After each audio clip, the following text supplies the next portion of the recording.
Сәлеметсіздер ме? Бүгінгі сабақтың тақырыбы атмосфералық фронттар және циклондар мен антициклондар жайында өтеміз. Бүгінгі сабақта ауа массаларының айналымы мен атмосфералық фронттар мен атмосфералық түйіндардың циклонды мен антициклондардың пайда болуына тоқталатын боламыз. Яғни қысқаша түсіндірме бойынша атмосфералық фронттар дегеніміз не? Ол циклондар мен антициклондардың ауа райының өзгеруіне тікелей әсер ететін негізгі атмосфералық құбылыстарды айтамыз.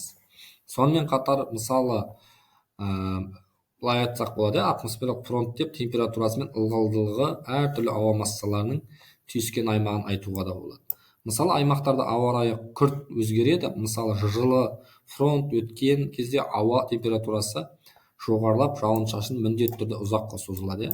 Ал суық фронт келгенде температура күрт төмендеп, жаңбыр немесе найзағай дауылдар пайда болуы мүмкін.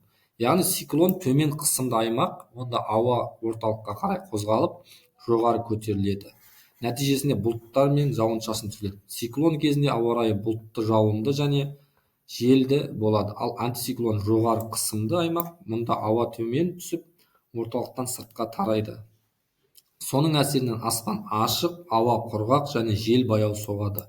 Осылайша атмосфералық фронттар ауа массаларының шекарасынан білдірсе, циклондар мен антициклондар сол ауа массаларының қозғалысы мен ауа райының сипатын анықтайтын негізгі элементтер болып табылады. Келесі бізде сұрақ арқылы атмосфералық фронт дегенімізге не жатады, ол қандай жағдайларда пайда болады?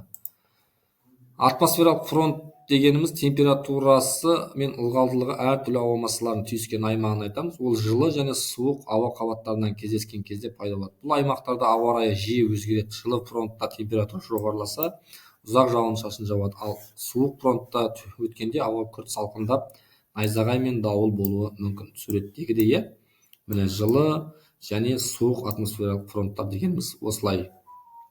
Келесі бізде циклон дегенімізге не жатады және ол қандай ауа райы деген мағынаны береміз. Циклон төмен қысымды ауа райының орталығы, мұнда ауа массалары ортасына қарай қозғалып, жоғары көтеріледі. Соның салдарынан бұлттар артып, жауын-шашын түсіп, ауа райы салқындайды әрі желді болады. Циклон көбінесе ауа райының бұзылуына себеп болады, міне көріп тұрғанымыздай. Келесі бізде антициклонның ерекшелігі не жатады және қандай ауа райы әкеледі? Антициклон жоғары қысымды аймақ, онда ауа массалары жоғарыдан төмен түсіп, орталықтан сыртқа тарайды. Нәтижесінде аспан ашық, ауа құрғақ, жел баяу соғады және жауын-шашын азаяды. Мұндай кезде ауа райы тұрақты әрі шуақты болады. Яғни циклон, антициклон дегеніміз осылай. Енді келесі жылы және суық фронттардың бір-бірінен айырмашылығына кеп тоқталатын болсақ, бұл жерде жылы фронт кезінде жылы ауа суық ауаның үстінен көтеріліп, бұлттық пен ұзаққа созылған жауын-шашын тудырады. Ал суық фронт кезінде суық ауа жылы ауаны тез ығыстырып, ауа температурасы төмендеп, жаңбыр мен найзағайлы жел пайда болады. Міне жылы түстері және суық түстерін айтсақ болады. Келесі бізде осы соңғы сұрақтарға жауап береміз бүгінгі сабақта. Циклондар, антициклондар ортақ нәрсе не ол? Атмосфералық фронттар қай аймақтың үстінде орналасқан? Атмосфералық фронт дегеніміз не екеніне тоқталатын боламыз.